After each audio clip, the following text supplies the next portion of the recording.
ਜੀ ਆਇਆਂ ਨੂੰ ਮਾਨਕੀ ਜੀ ਸਾਡੇ ਸਟੂਡੀਓ ਵਿੱਚ। ਸਤਿ ਸ਼੍ਰੀ ਅਕਾਲ ਜੀ। ਮਾਨਕੀ ਜੀ, ਸਭ ਤੋਂ ਪਹਿਲਾਂ ਸਾਡੇ ਦਰਸ਼ਕਾਂ ਨੂੰ ਦੱਸੋ ਕਿ ਤੁਸੀਂ ਇੰਗਲੈਂਡ 'ਚ ਬੋਰਨ ਹੋਏ ਆ ਜਾਂ ਇੰਡੀਆ ਦੇ ਵਿੱਚ ਬੋਰਨ ਹੋਏ ਜੀ? ਨਹੀਂ ਜੀ, ਮੈਂ ਇੰਡੀਆ ਦੇ ਵਿੱਚ ਬੋਰਨ ਹੋਇਆ। ਜਲੰਧਰ ਜ਼ਿਲ੍ਹੇ ਨੂੰ ਬਿਲੋਂਗ ਕਰਦਾ। ਮੇਰਾ ਪਿੰਡ ਬਜੂਹਾ ਖੁਰਦ। ਅੱਛਾ ਜੀ। ਹਾਂਜੀ, ਰਾਪੁਰ ਬੱਲਾਂ 'ਚ ਮੈਂ ਜੰਮਿਆ, ਬਜੂਹਾ 'ਚ ਮੈਂ ਪੜ੍ਹਿਆ, ਨਾਨਕੇ ਪਿੰਡ। ਠੀਕ ਹੈ ਜੀ। ਹਾਂਜੀ। ਅਤੇ ਕਿੰਨੀ ਕੁ ਏਜ ਦੇ ਵਿੱਚ ਫਿਰ ਇੰਗਲੈਂਡ ਆ ਗਏ ਸੀਗੇ? ਇੰਗਲੈਂਡ ਮੈਂ ਮਤਲਬ ਪੂਰੇ ਜਿਹੜਾ ਪਿੰਡ ਦੀਆਂ ਗਲੀਆਂ 'ਚ ਜਵਾਨੀ ਦੇ ਟਾਈਮ 'ਚ ਆ ਗਿਆ ਸੀ। ਮਤਲਬ 18-19 ਸਾਲ ਦਾ ਹੋਣਾ, ਮਤਲਬ 19 ਜਾਂ 20 ਸਾਲ ਦੀ ਉਮਰ ਦੇ ਵਿੱਚ। ਹਾਂਜੀ ਹਾਂਜੀ, ਪਿੰਡੋਂ ਮਤਲਬ ਤੁਰ ਪਿਆ ਸੀ ਬਾਹਰ ਦੇ ਚੱਕਰ ਦੇ ਵਿੱਚ। ਠੀਕ ਹੈ ਜੀ। ਅਤੇ ਉਦੋਂ ਦੇ ਫਿਰ ਇੰਗਲੈਂਡ ਦੇ ਵਿੱਚ ਹੀ ਰਹਿੰਦੇ? ਹਾਂਜੀ, ਇੰਗਲੈਂਡ 'ਚ ਹੀ ਆਣ ਕੇ ਸੈਟਲ ਹੋ ਗਏ ਸੀਗੇ। 1 ਸਾਲ ਰਾਹ ਦੇ ਵਿੱਚ ਮਤਲਬ ਅਸੀਂ ਸਿੰਗਾਪੁਰ ਵਗੈਰਾ ਇੱਧਰ ਰਹੇ ਹਾਂ। ਉਸ ਤੋਂ ਬਾਅਦ ਫਿਰ ਇੰਗਲੈਂਡ ਹੀ ਸੈਟਲ ਹੋ ਗਏ ਸੀਗੇ। ਅੱਛਾ ਜੀ। ਹਾਂਜੀ। ਤੁਹਾਡੀ ਬਹੁਤੀ ਫੈਮਿਲੀ ਤਾਂ ਇੱਥੇ ਕੈਨੇਡਾ 'ਚ ਟੋਰਾਂਟੋ ਰਹਿੰਦੀ ਹੈ, ਹਾਂਜੀ। ਅਤੇ ਫਿਰ ਇੰਗਲੈਂਡ 'ਚ ਤੁਸੀਂ ਕਿਉਂ ਰਹਿਣਾ ਚੂਜ਼ ਕੀਤਾ ਜੀ? ਐਕਚੁਅਲੀ ਮੈਂ ਤਾਂ, ਮੇਰਾ ਬ੍ਰਦਰ ਹੀ ਪਹਿਲੋਂ ਆਏ ਸੀ ਸਭ ਤੋਂ ਪਹਿਲੋਂ। ਇੱਕ ਹਾਂਜੀ ਸਾਡੇ ਵੱਡੇ ਸਿਸਟਰ ਇੰਗਲੈਂਡ ਦੇ ਵਿੱਚ। ਹਾਂਜੀ।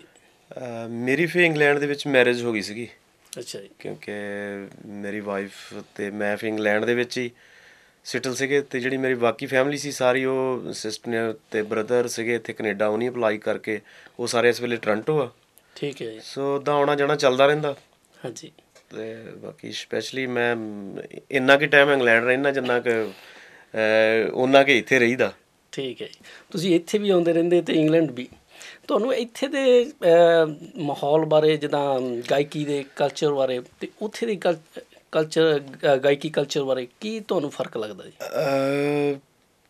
ਗਾਇਕੀ ਬਾਰੇ ਕੋਈ ਡਿਫਰੈਂਸ ਨਹੀਂ ਮੈਂ ਕਹਿ ਸਕਦਾ, ਕਿਉਂਕਿ ਇੰਗਲੈਂਡ ਇੰਨਾ ਕਹਿ ਸਕਦਾ ਕਿ ਉੱਥੇ ਕਲੱਬ ਜਾਂ ਸਾਰਾ ਲਾਗੇ ਲਾਗੇ ਹੋਣ ਕਰਕੇ ਜਿੰਨੇ ਵੀ ਸ਼ਹਿਰ ਹੈਗੇ ਕਿ 1-2 ਘੰਟੇ ਦੇ ਵਿੱਚ ਤੁਸੀਂ ਡਰਾਈਵ ਕਰਕੇ ਸਾਰੇ ਪਾਸੇ ਸ਼ੋਅ ਕਰ ਸਕਦੇ। ਇੱਥੇ ਸਿਰਫ ਇੰਨਾ ਡਿਫਰੈਂਸ ਹੈਗਾ ਕਿ ਵੈਨਕੂਵਰ ਤੋਂ ਤੁਸੀਂ ਬਾਇਆ ਕਾਰ ਨਹੀਂ ਜਾ ਸਕਦੇ। ਟੋਰਾਂਟੋ ਦੀ ਇੱਕ ਸੈਪਰੇਟ ਲਾਈਫ ਹੋ ਜਾਂਦੀ ਆ। ਹਾਂਜੀ ਟਾਈਮ ਟੇਬਲ ਵੀ ਡਿਫਰੈਂਸ ਹੈਗਾ ਸਾਰਾ, ਹਾਂਜੀ ਮਤਲਬ ਕੰਟਰੀ ਬਹੁਤ ਵੱਡੀ ਹੋਣ ਕਰਕੇ। ਹਾਂਜੀ ਅਤੇ ਇੰਨਾ ਹੀ ਫਰਕ ਹੈ ਕਿ ਉੱਥੇ ਅਸੀਂ ਇੱਕ ਦਿਨ ਦੇ ਵਿੱਚ 2-2 3-3 ਸ਼ੋਅ ਵੀ ਕੀਤੇ ਆ, ਕਿ ਇਹ ਸ਼ਹਿਰ 'ਚ ਸ਼ੋਅ ਕਰਕੇ 1 ਘੰਟੇ ਬਾਅਦ ਦੂਸਰੇ ਸ਼ਹਿਰ 'ਚ। ਇੱਥੇ ਇਹ ਚੀਜ਼ ਨਹੀਂ ਕਰ ਸਕਦੇ। ਠੀਕ ਬਸ ਹੈ। ਆਹ ਹੀ ਫਰਕ ਹੈ। ਬਾਕੀ ਉੱਦਾਂ ਜੇ ਇੱਕ ਪੰਜਾਬੀਆਂ ਦਾ ਨਜ਼ਾਰਾ ਜਿਹੜਾ ਉਹ ਜ਼ਿਆਦਾ ਇਸ ਵੇਲੇ ਕੈਨੇਡਾ 'ਚ ਹੈਗਾ। ਜਿਹੜੇ ਸ਼ੋਅ ਮੇਲੇ ਵਗੈਰਾ, ਹਾਂਜੀ ਹੁਣ ਲਾਸਟ ਜਿਹੜਾ ਕਰਕੇ ਹਟੇ ਅਸੀਂ ਮੇਲਾ। ਹਾਂਜੀ। So very nice, everybody like it. So ਇੱਦਾਂ ਦੇ ਜਿਹੜੇ ਮੇਲੇ ਮੈਂ ਹੁਣ ਇਹ ਕਹਿ ਸਕਦਾ ਕਿ ਕੈਨੇਡਾ ਦੇ ਬੈਸਟ ਹੈਗੇ ਵਰਲਡ 'ਚੋਂ। ਉਹ ਠੀਕ ਹੈ ਜੀ। ਕਿਉਂਕਿ ਲੋਕਾਂ ਦਾ ਜਿਹੜਾ ਉਤਸ਼ਾਹ ਹੈਗਾ, ਪਿਆਰ ਹੈਗਾ, ਲੋਕਾਂ ਦਾ ਇਕੱਠੇ ਹੋ ਕੇ ਇੱਕ ਮੇਲਿਆਂ 'ਚ ਜਾਣਾ, ਉਹ ਹਾਂਜੀ ਇਸ ਵੇਲੇ ਮੇਰੇ ਖਿਆਲ ਨਾਲ ਨੰਬਰ 1 ਇਨ ਕੈਨੇਡਾ। ਉਹ ਠੀਕ ਹੈ ਜੀ। ਜਿਵੇਂ ਸਾਡੇ ਇੱਥੇ ਹਜੇ ਵੀ ਰਿਵਾਜ਼ ਹੈਗਾ ਕਿ ਵਿਆਹ ਸ਼ਾਦੀ 'ਤੇ ਲੋਕ ਡੀਜੇ ਨੂੰ ਸੱਦ ਲੈਂਦੇ ਹੈਗੇ, ਕਿ ਇੰਗਲੈਂਡ ਦੇ ਵਿੱਚ ਥੋੜ੍ਹਾ ਫਰਕ ਹੈਗਾ ਕਿ ਸੇਮ ਹੀ ਹੈਗਾ? ਡੀਜੇ ਤਾਂ ਵੈਸੇ ਕਾਫੀ ਸਾਰੇ ਪਾਸੇ ਡੀਜੇ ਦਾ ਇੱਕ ਰਿਵਾਜ਼ ਹੋ ਗਿਆ, ਪਰ ਇੰਗਲੈਂਡ ਦੇ ਵਿੱਚ ਲਾਈਵ ਬੈਂਡ ਬਹੁਤ ਹਾਲੇ ਵੀ ਚੱਲ ਰਿਹਾ। ਮੈਂ ਖੁਦ ਲਾਈਵ ਬੈਂਡ ਕਰਦਾ ਹਾਂ ਉੱਥੇ। ਜੈਸੇ ਵਿਆਹ ਹੋ ਗਏ, ਵੈਡਿੰਗ ਪਾਰਟੀਆਂ ਹੋ ਗਈਆਂ, ਮਤਲਬ ਚੱਲਦੇ ਰਹਿੰਦੇ ਉੱਥੇ। ਜ਼ਿਆਦਾ ਇੱਥੇ ਨਾਲੋਂ ਜ਼ਿਆਦਾ ਹੈਗਾ, ਹਾਂਜੀ ਲਾਈਵ ਸ਼ੋਅ ਜ਼ਿਆਦਾ ਹੈਗੇ ਉੱਥੇ। ਠੀਕ ਹੈ ਜੀ। ਇੱਥੇ ਮੇਰੇ ਖਿਆਲ ਨਾਲ ਡੀਜੇ ਜ਼ਿਆਦੇ ਆ। ਹਾਂਜੀ ਮੈਂ ਤਾਂ ਇੱਥੇ ਵਿਆਹਾਂ 'ਤੇ ਵੀ ਦੇਖਿਆ ਮੋਸਟਲੀ ਜ਼ਿਆਦਾ ਡੀਜੇ ਹੁੰਦੇ ਆ। ਸਾਡੇ ਇਹ ਕਹਿ ਸਕਦੇ ਕਿ 70% ਜਿਹੜੇ ਲਾਈਵ ਬੈਂਡ ਹੀ ਆ। ਹਾਂਜੀ ਬਾਕੀ ਕੁਛ ਲੋਕ ਜਿੱਦਾਂ ਕਰ ਲੈਂਦੇ ਇੱਕ ਰਾਤ ਪਹਿਲੋਂ ਜਿਹੜਾ ਹੈਗਾ ਟਾਈਮ, ਉੱਥੇ ਡੀਜੇ ਕਰ ਲਓ ਔਰ ਨੈਕਸਟ ਡੇ ਪਾਰਟੀ 'ਤੇ ਲਾਈਵ ਸਿੰਗਰ ਕਰ ਲਓ। ਠੀਕ ਹੈ 2-2 ਜੀ। 3-3 ਦਿਨ ਪਾਰਟੀ ਚੱਲਦੀ ਰਹਿੰਦੀ ਆ। ਹਾਂਜੀ। ਅਤੇ ਤੁਹਾਡੀ ਕਿਹੜੇ ਗੀਤ ਨਾਲ ਪਹਿਚਾਣ ਬਣੀ? ਪਹਿਚਾਣ ਗੀਤ ਕਾਫੀ ਦਿੱਤੇ ਆ। ਹਾਂਜੀ।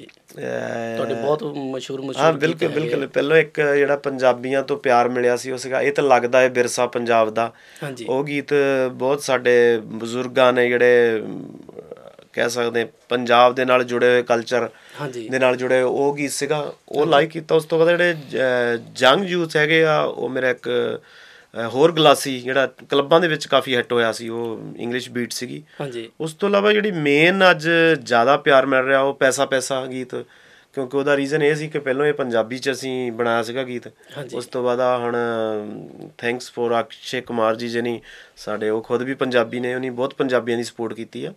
ਹਾਂਜੀ ਸੋ ਉਹਨਾਂ ਦੀ ਫਿਲਮ ਦੇ ਵਿੱਚ ਦੇ ਦਨਾ ਦਨ ਦੇ ਵਿੱਚ ਉਹ ਥੋੜ੍ਹਾ ਜਿਹਾ ਹੈਗਾ ਤਾਂ ਪੰਜਾਬੀ ਆ, ਥੋੜ੍ਹਾ ਫਰਕ ਪਾ ਕੇ ਹਾਂਜੀ ਉਹ ਗੀਤ ਪੂਰਾ, ਮਤਲਬ ਕਹਿ ਸਕਦਾ ਉਸ ਗੀਤ ਨੇ ਬਹੁਤ ਇੱਜ਼ਤ ਮਾਣ ਜਿਹੜਾ ਵਧਾਇਆ। ਪਰਮਾਤਮਾ ਨੇ ਇੱਕ ਇੱਜ਼ਤ ਬਖਸ਼ੀ ਆ ਉਸ ਗੀਤ ਤੋਂ। ਬਿਲਕੁਲ ਜੀ। ਸਾਰੀ ਆਪਣੇ ਬਾਲੀਵੁੱਡ ਦੇ ਵਿੱਚ ਇੱਕ ਗੀਤ ਚੱਲਣਾ, ਹਾਂਜੀ ਹਾਂਜੀ। ਅਤੇ ਉਹ ਵੀ ਇੱਕ ਸੁਪਰਸਟਾਰ ਜਿਹੜੇ ਐਕਟਰ ਹੈਗੇ ਆ, ਬਿਲਕੁਲ ਜੀ। ਉਹਨਾਂ ਨੇ ਉਸ ਗੀਤ 'ਤੇ ਪਰਫਾਰਮੈਂਸ ਕਰਨੀ। ਹਾਂਜੀ ਹਾਂਜੀ। ਅਤੇ ਤੁਹਾਡਾ ਬਾਲੀਵੁੱਡ ਦੇ ਵਿੱਚ ਮੂਵੀਆਂ 'ਚ ਵੀ ਕੋਈ ਕਰਨ ਦਾ, ਐਕਟਿੰਗ ਕਰਨ ਦਾ ਖਿਆਲ ਹੈ ਕਿ? ਨਹੀਂ ਜੀ, ਮੈਂ ਗੀਤਾਂ ਤੱਕ ਹੀ ਸਹਿਮਤ ਰਹਿਣਾ ਚਾਹੁੰਦਾ, ਕਿਉਂਕਿ ਜਿਹੜੇ ਐਕਟਰ ਹੈਗੇ ਆ ਉਹ ਇੱਕ ਬਹੁਤ ਵੱਡੀ ਹਾਰਡ ਜੋਬ ਕਹਿ ਸਕਦੇ ਹਾਂ। ਮੈਂ ਇੱਥੇ ਕੁ ਤੱਕ ਹੀ ਠੀਕ ਹੈ, ਮੈਂ ਗਾਣੇ ਗਾਵਾਂ। ਜਿਸ ਤਰ੍ਹਾਂ ਮੈਂ ਤੁਹਾਨੂੰ ਪਹਿਲਾਂ ਦੱਸਿਆ, ਜਿਹੜਾ ਪੈਸਾ ਪੈਸਾ ਗੀਤ ਆ, ਹਾਂਜੀ, ਉਹ ਸ਼ਾਇਦ ਮੇਰੇ 'ਤੇ ਫਿਲਮਾਇਆ ਜਾਂਦਾ ਐਡਾ ਨਹੀਂ ਵੀ ਹਿੱਟ ਹੁੰਦਾ। ਜੋ ਅਕਸ਼ੇ ਕੁਮਾਰ ਜੀ ਜੋ ਅੱਜ ਪੂਰੇ ਬੋਲੀਵੁੱਡ ਦੇ ਸਟਾਰ ਨੇ, ਹਾਂਜੀ, ਉਹਨਾਂ ਨੇ ਇੰਨਾ ਵਧੀਆ ਗੀਤ ਨੂੰ ਫਿਲਮਾਇਆ ਕਿ ਸਾਰਿਆਂ ਨੇ ਉਹਨਾਂ ਨੂੰ ਪਸੰਦ ਕੀਤਾ। ਬਿਲਕੁਲ ਜੀ। ਸੋ ਮੇਰਾ ਇਹੀ ਇਰਾਦਾ ਕਿ ਮੈਂ ਪਲੇਬੈਕ ਸਿੰਗਰ ਹੀ, ਉਹੀ ਮਜ਼ਾ ਆਉਂਦਾ। ਠੀਕ ਹੈ ਜੀ। ਅਤੇ ਜਿੰਨੇ ਵੀ ਗਾਣੇ ਤੁਸੀਂ ਗਾਉਂਦੇ ਆ, ਤੁਹਾਡੇ ਆਪਣੇ ਹੀ ਲਿਖੇ ਹੁੰਦੇ ਆ ਜਾਂ ਕਿਸੇ ਹੋਰ ਰਾਈਟਰ ਦੇ ਨਹੀਂ ਵੀ ਨਹੀਂ, ਤੁਸੀਂ ਮੈਂ ਲਿਖੇ ਬਿਲਕੁਲ ਗਾਉਂਦੇ? ਸਾਫ਼ ਕਹਿੰਦਾ, ਮੈਂ ਰਾਈਟਰ ਨੀਗਾ ਕਹਿ ਸਕਦਾ। ਮੈਂ ਤੁਕਬੰਦੀ ਕਈ ਵਾਰੀ ਕਰ ਲੈਂਦਾ, ਜਿਸ ਤਰ੍ਹਾਂ ਸਾਨੂੰ ਖੜੇ ਟਾਈਮ ਸਾਨੂੰ ਕੋਈ ਗਾਣਾ, ਉਹਦੀ ਬੀਟ ਮਿਲ ਗਈ ਕਿ ਗਾਣਾ ਕਰਨਾ। ਹਾਂਜੀ, ਜਿਸ ਤਰ੍ਹਾਂ ਪੈਸਾ ਪੈਸਾ, ਬਾਕੀ ਪਰਮਾਤਮਾ ਦੀ ਦੇਣ ਹੁੰਦੀ। ਤੁਸੀਂ ਯਕੀਨ ਕਰਿਓ, ਇਹ ਗੀਤ ਜਦੋਂ ਅਸੀਂ ਬਣਾ ਰਹੇ ਸੀ RDV ਦੇ ਨਾਲ, ਹਾਂਜੀ, ਇਹ ਮੇਰੇ ਖਿਆਲ ਨਾਲ ਅੱਧੇ ਘੰਟੇ 'ਚ ਗਾਣਾ। ਕਹਿੰਦੇ ਭਾਜੀ ਕੋਈ ਪੈਸੇ 'ਤੇ ਚੀਜ਼ ਚਾਹੀਦੀ। ਮੈਂ ਕਿਹਾ ਪੈਸਾ ਯਾਰ, ਸਾਰੀ ਦੁਨੀਆ ਪੈਸਾ ਅੱਗੇ ਹੋ ਗਿਆ, ਚੀਮੇ ਭਾਜੀ ਦਾ ਪੈਸਾ ਹੋ ਗਿਆ, ਨਹੀਂ ਕੋਈ ਇੱਦਾਂ ਦਾ ਅਲੱਗ ਜਿਹਾ ਆ ਕੇ ਉਹ ਅਸੀਂ ਮਤਲਬ ਕਿ ਅੱਧੇ ਪੌਣੇ ਘੰਟੇ 'ਚ ਗੀਤ ਲਿਖ ਹੋ ਗਿਆ ਅੱਛਾ ਜੀ, ਸਾਰਾ ਹੀ। ਇਹ ਵਿੱਚ ਹੀ ਇਹਦੀ ਰਿਕਾਰਡਿੰਗ ਪਾ ਕੇ, ਜਿਹੜਾ ਪੰਜਾਬੀ ਪੈਸਾ ਸੀ, 3 ਘੰਟੇ ਦੇ ਵਿੱਚ ਲੈ ਕੇ ਰਿਕਾਰਡਿੰਗ ਕਰਕੇ ਅਸੀਂ ਇਹਨੂੰ ਫਿਨਿਸ਼ ਕਰਤਾ ਸੀਗਾ। ਠੀਕ ਹੈ। ਲਿਖ ਕੇ ਅਤੇ ਰਿਕਾਰਡਿੰਗ ਵੀ ਹਾਂ, 3 ਘੰਟੇ ਦੇ ਵਿੱਚ ਹੋ ਰਿਕਾਰਡਿੰਗ ਵੀ ਗਈ। ਕਰਤੀ ਸੀਗੀ, ਕਿਉਂਕਿ ਸੌਖਾ ਹੀ ਸੀਗਾ, ਕਿਉਂਕਿ ਪੈਸਾ ਪੈਸਾ ਕਰਦੀ ਹੈ ਕਿ ਪੈਸੇ 'ਤੇ ਮਰਦੀ ਹੈ। ਕਿਉਂਕਿ ਜਿਹੜੇ ਅਸੀਂ ਤੁਕਬੰਦੀ ਸ਼ਹਿਰ ਹੁੰਦੇ ਨਾ, ਅਸੀਂ ਪਹਿਲਾਂ ਕੱਢ ਲਈ ਦੇ ਲਾਈਨਾਂ, ਕਰਦੀ ਆ ਮਰਦੀ ਆ, ਮਤਲਬ ਜਦੋਂ 4-5 ਲਾਈਨਾਂ ਮਿਲ ਗਈਆਂ ਅਸੀਂ ਸੋਚ ਲਈ ਦਾ ਗੀਤ ਬਣ ਗਿਆ। ਪਰ ਗੀਤ ਐਕਚੁਅਲੀ ਲਿਖਣਾ, ਮੈਂ ਕਹਿ ਸਕਦਾ ਪਰਮਾਤਮਾ ਦੀ ਦੇਣ ਹੁੰਦੀ ਆ। ਹਾਂਜੀ, ਸ਼ਾਇਰੀ ਜਿਹੜੀ ਲਿਖਣੀ ਆ, ਸੋ ਕਿਉਂਕਿ ਗਾਇਕੀ ਅਤੇ ਸ਼ਾਇਰੀ ਤਾਂ ਇੱਕ ਪਰਮਾਤਮਾ ਵੱਲੋਂ ਬਖਸ਼ੀ ਹੋਈ ਦਾਤ ਹੈਗੀ ਆ।